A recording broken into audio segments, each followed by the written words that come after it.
بسم اللہ الرحمن الرحیم رب اشرح لی صدری ویسر لی امری واحلل عقدۃ من لسانی یفقہوا قولی۔ سرکار دو عالم صلی اللہ علیہ وآلہ وسلم کی سیرت مبارکہ انشاءاللہ بیان کرنے کا ارادہ ہے۔ کل آپ کی خدمت میں عرض کیا تھا حضرت ابراہیم علیہ السلام سے لے کے حضرت عبداللہ تک، جو کہ سرکار دو عالم صلی اللہ علیہ وآلہ وسلم کے والد گرامی تھے، والد محترم تھے۔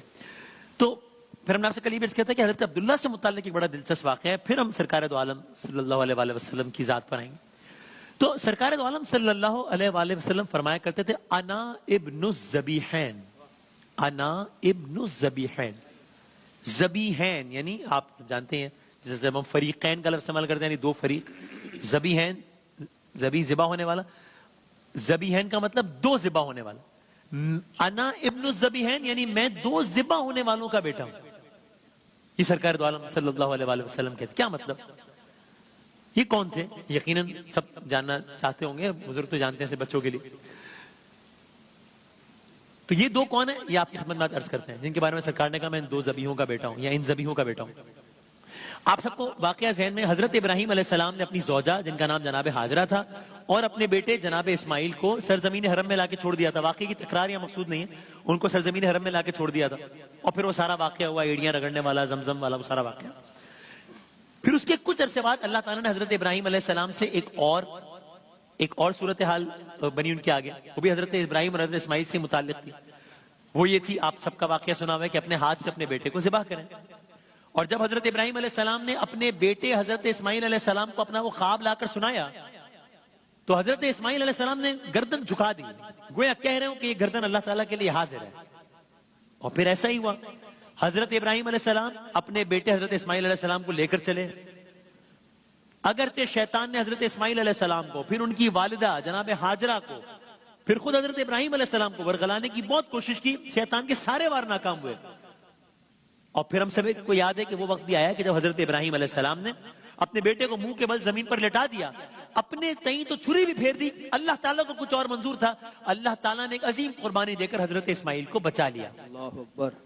اور وہیں سے بنی ابراہیم و بنی اسماعیل میں قربانی کی رسم کا آغاز ہوا۔ تو ایک ذبیح تھے حضرت اسماعیل علیہ السلام، ایک ذبیح حضرت اسماعیل علیہ السلام، انا ابن الذبیحین، ایک ذبیح حضرت اسماعیل علیہ السلام۔ دوسرے ذبیح کون ہے؟ اچھا، یہ جو واقعہ تھا، یہ ذرا دیکھیں، یہ جو واقعہ تھا یہ سرکار دو عالم صلی اللہ علیہ وآلہ وسلم کی پیدائش سے تقریباً 3000 سال پہلے کا تھا۔ یہ جو ابھی سارا واقعہ آپ کی خدمت میں عرض کیا حضرت ابراہیم علیہ السلام اور حضرت اسماعیل علیہ السلام کا۔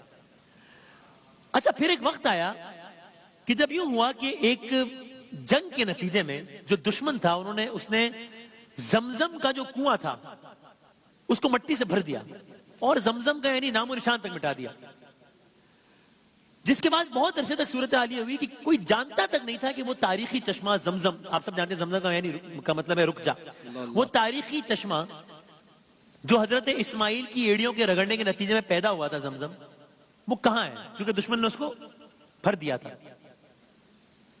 تو اب یہ ہوا کہ رسول اللہ صلی اللہ علیہ وآلہ وسلم کے جو دادا تھے حضرت عبد المطلب، یعنی کہ حضرت عبداللہ کے والد، حضرت عبد المطلب کا ایک بیٹا تھا، ان کا نام تھا حارث۔ خانہ کعبہ میں زمزم جو ایک زمانے سے نہ صرف غائب ہو گیا تھا بلکہ کوئی اس کی جگہ سے بھی واقف نہیں تھا، حضرت عبد المطلب نے، سرکار دو عالم کے دادا نے، اس کنویں کو تلاش کرنے اور اس کو کھودنے کا عزم ظاہر کیا۔ اس وقت انہوں نے ایک منت مانی، بات ہے نا ذہن میں کہ دوسرے ذبیح کی ہم بات کر رہے ہیں کہ کون ہے۔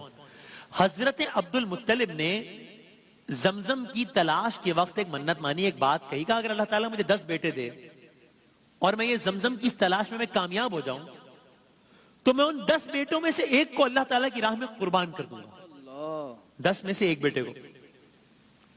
دعا مستجاب ہوئی، ایسا ہی ہوا۔ حضرت عبد المطلب زمزم کا کنواں تلاش کرنے میں کامیاب ہوئے، پہلی دعا قبول ہوئی، اللہ تعالیٰ نے حضرت عبد المطلب کو 10 فرزند بھی عطا کیے، دوسری دعا بھی قبول ہوئی۔ سبحان اللہ۔ اب کہا یہ تھا کہ ایک کی قربانی دوں گا، اب کیا ہوا؟ اپنی نظر کے مطابق قرعہ ڈالا گیا، جتنے بھی بیٹے تھے سب کے نام لکھ دیے گئے اور قرعہ ڈالا گیا کہ جس بیٹے کا نام نکلے گا اس کی قربانی دی جائے گی۔ قرآن اندازی ہوئی، نام نکالا گیا، نام کس کا نکلا؟ عبداللہ، حضرت عبد المطلب کے بیٹے عبداللہ جو سرکار دو عالم کے والد تھے۔ اب نام نکل آیا، اس کا مطلب یہ کہ اب تو قربانی ہونی ہے، لیکن حضرت عبداللہ کی شان ہی نرالی تھی۔ مطلب بنو ہاشم تو چھوڑے، وہ پورے مکے کی آنکھ کا تارا تھے.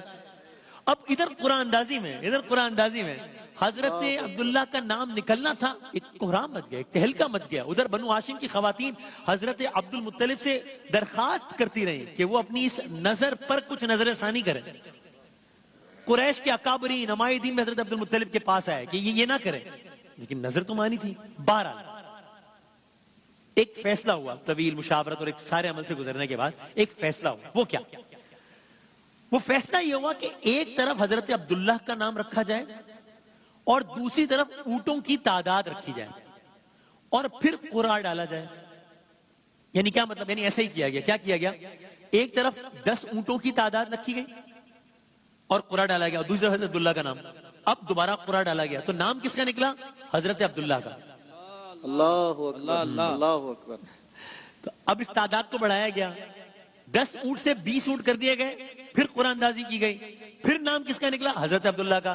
30 اونٹ پھر نام حضرت عبداللہ کا. 40 اونٹ پھر نام حضرت عبداللہ کا. یہاں تک کہ تعداد بڑھتے بڑھتے 50 60 70 80 90 100 اونٹوں تک یہ تعداد پہنچ گئی. بالآخر 100 اونٹوں پر جب قرعہ ڈالا گیا تو قرعہ حضرت عبداللہ کے بجائے 100 اونٹوں کا نکلا. سبحان اللہ. ہاں، اللہ اکبر. تب حضرت عبد المطلب اس بات پر راضی ہوئے کہ اپنے بیٹے کو قربان کرنے کے بجائے یہ 100 اونٹ قربان کر دیے جائے. تو بس بنو ہاشم کے جد امجد حضرت اسماعیل علیہ السلام وہ پہلے فرد تھے جنہیں اللہ کی راہ میں قربانی کے لیے منتخب کیا گیا لیکن بحکم خدا محفوظ رہے. وہ پہلے ذبی حضرت اسماعیل علیہ السلام جن کی اولاد سے سرکار دو عالم، اور حضرت عبداللہ یہ جو واقعہ آپ کی خدمت میں عرض کیا وہ دوسرے فرد تھے جن کے عوض 100 اونٹ دیے گئے اور بنو ہاشم میں پھر قربانیوں کا سلسلہ جاری رہا. یہ دوسرے ذبی یعنی سرکار دو عالم صلی اللہ علیہ وآلہ وسلم کے والد گرامی. تبھی فرمایا انا ابن الذبیحین، میں 2 ذبیحوں کا بیٹا، حضرت اسماعیل علیہ السلام، حضرت عبداللہ. اب سرکار دو عالم صلی اللہ علیہ وآلہ وسلم کی سیرت سے پہلے حضرت ابراہیم سے تذکرہ شروع ہوا اور حضرت عبداللہ تک آ گیا. تو کل انشاءاللہ اب رحمت للعالمین وجہ تخلیق کائنات احمد مجتبی محمد مصطفیٰ صلی اللہ علیہ وآلہ وسلم کی ولادت باسعادت اور اس وقت کا ماحول، اس سے پہلے کا ماحول، اس کا تذکرہ ہوگا، سیرت کا باقاعدہ آغاز ہوگا انشاءاللہ.